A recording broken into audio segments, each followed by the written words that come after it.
Le 5 avril, Frédéric Beigbeder a sorti un nouveau livre, baptisé Confessions d'un hétérosexuel légèrement dépassé.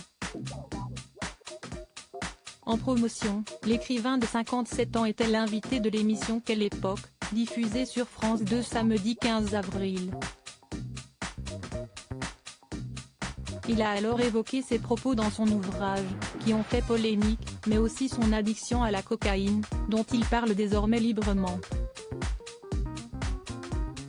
Je raconte comment j'ai rencontré ce produit, quand j'avais 20 ans.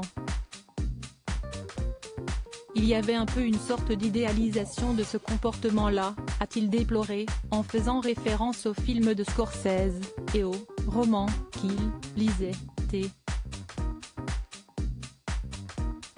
La vie des rockstars fascinait ma génération, a expliqué Frédéric Beigbeder en regrettant le fait que consommer de la cocaïne est parfois considéré comme pas grave ou comme léger.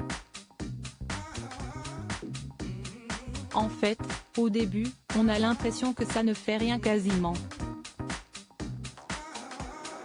Et quand on est comme moi, quelqu'un d'anxieux, de timide, qui manque de confiance en lui, on devient, progressivement addict, a affirmé le mari de Lara Mishli, qui ne s'était alors pas aperçu de l'impact négatif que la drogue avait sur lui.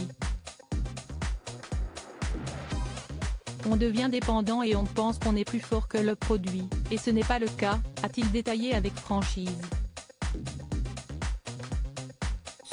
Supérieur à retour sur l'histoire d'amour entre Frédéric Beigbeder et Lara Mishli, un sujet tabou dont il parvient à parler ouvertement sur le plateau de Léa Salamé. L'écrivain a souligné que ça a été très long et lent pour s'en apercevoir et sortir de la dépendance à la cocaïne. Pour se détacher de la drogue dure, Frédéric Beigbeder a d'ailleurs dû déployer des efforts, au quotidien, qui devront se poursuivre toute sa vie. Je pense que c'était important que je fasse le point sur cette chose-là, a développé celui qui est fier d'avoir écrit un livre plus sincère que précédemment.